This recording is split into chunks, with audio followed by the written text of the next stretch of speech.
रिया को घर से निकालने के चक्कर में मैंने अपना ही चेहरा काला कर लिया। क्या करूं?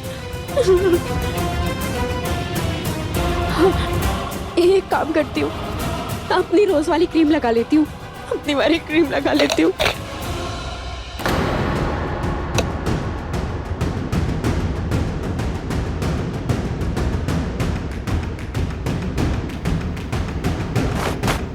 क्या हो रहा है? विग पर ही क्रीम गिर गई।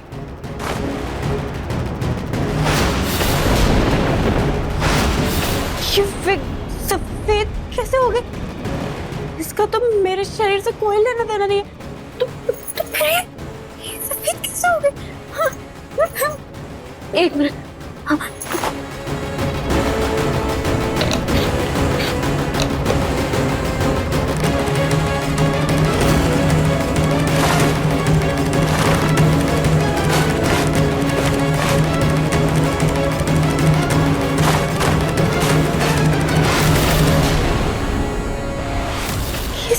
सफेद हो गया। इसका मतलब मेरी क्रीम में किसी ने ब्लीच मिलाया। ये क्रीम तो हर रोज मैं रात में अपने आईब्रो और अपने बालों में लगा रही थी। इसका मतलब अब तक मैं अपने बालों आईब्रो पर ब्लीच लगा रही थी। ब्लीच? पर इस क्रीम में ब्लीच किसने डाली होगी? इसका मतलब मुझे कोई बीमारी है ही नहीं। तो ये डॉक्टर इलाज किसका कर रही है? इस डॉक्टर को तो मैं अभी बताती हूँ। मजा आ गया इस नकली रूही को मजा चखा के। आज हुई, अब जल्द से जल्द उस नकली रूही का पर्दाफाश करना है। तो है ना मेरे साथ? मैं हमेशा तेरे साथ हूँ।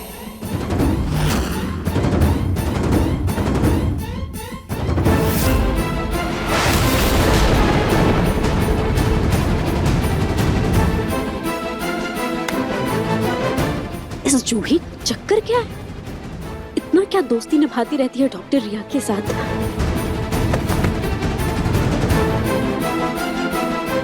इतना प्यार तो इसने मुझे कभी नहीं दिखाया जितना इस डॉक्टर रिया को दिखाती है।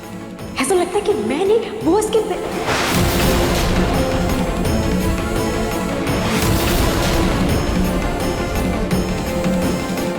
नहीं नहीं नहीं नहीं नहीं नहीं, नहीं। ये नहीं हो सकता, ये नहीं हो सकता, ये नहीं हो सकता। मेरी क्रीम में ब्लीच मिलना, मेरे इलाज के लिए डॉक्टर रिया का इस घर में आना और इनका यही रुक जाना, ये कोई इत्तेफाक नहीं, ये सोची समझी साजिश है। अगर मेरा शक सही है तो मुझे इस डॉक्टर रिया के खिलाफ सबूत ढूंढकर इसे फौरन इस घर से बाहर निकालना होगा। इसके कमरे की तलाशी लेनी होगी। हाँ, इसके कमरे की तलाशी लेनी होगी।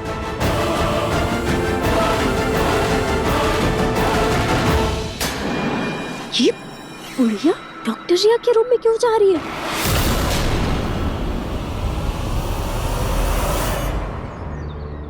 आराम से आइए आइए, बस यही टिका के रख दीजिए। आराम से आराम से बस भैया जाइए।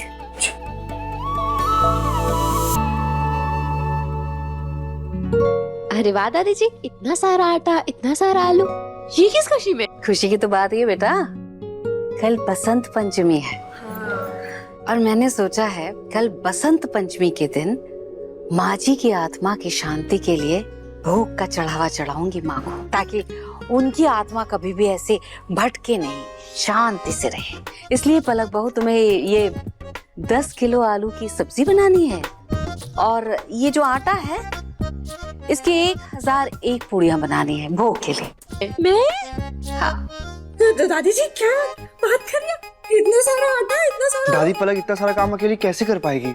अरे मैंने पंडित जी से बात की है। पंडित जी ने कहा है जिसके भी शरीर में माँ जी की आत्मा गई है, ये भोग उसे ही बनाना है। और फिर भाई हमारे घर में तो सदियों से ये रीत चली आई है कि घर की बहुएं ही बसंत पंचमी में भोग बनाती हैं माँ के लिए। सालों मैंने बनाया, अब तुम घर की बहू हो, तुम बनाओगी। बहू इतनी टेंशन क्यों लेती हो बेटा? 4 बजे सुबह तुम उठ जाना, ठीक है? 4 बजे उठ करके नहा धो करके फट से तुम जो है सब्जी चढ़ा देना, एक तरफ सब्जी झुक जाएगी और फटाफट पूड़ियाँ तल लेना। 9 बजे तक मैं कहती हूँ सारा भोग तैयार हो जाएगा, टेंशन मत लो तुम। और हाँ याद रखना, कल देखो बसंत पंचमी है, हर किसी को पीले कपड़े पहनने। ठीक है दादी।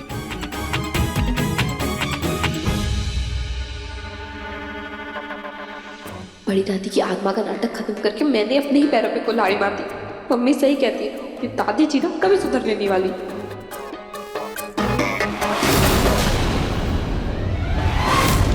ये डॉक्टर रिया कहाँ चली गई? डॉक्टर रिया, रिया जी मैं आऊं। अच्छा क्या हुआ, आपको कुछ काम था? हाँ, कल बसंत पंचमी है ना, इसलिए मैं आपके लिए ये तोहफा लाई थी। साड़ी? एक मिनट।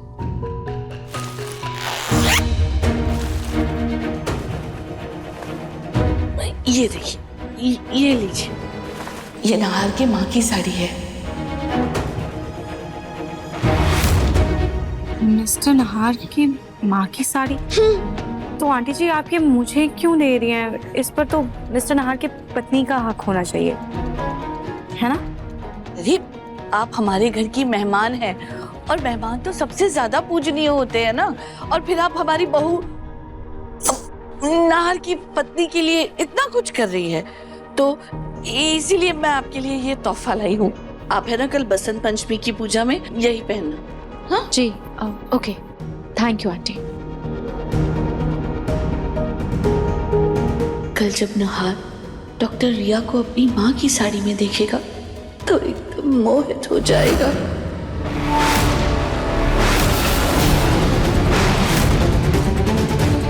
ये दादी भी ना किसी की सगी नहीं है।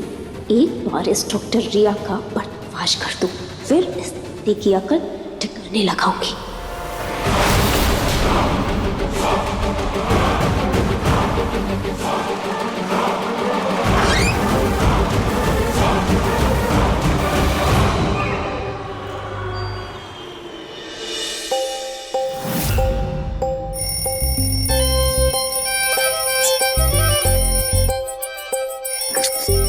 समर, समर तुम्हारा अलार्म बज रहा है, बंद करो। अलार्म?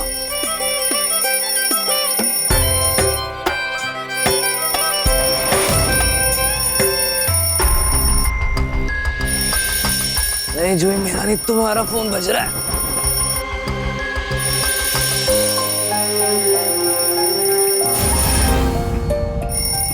ये तो मेरा भी अलार्म नहीं है।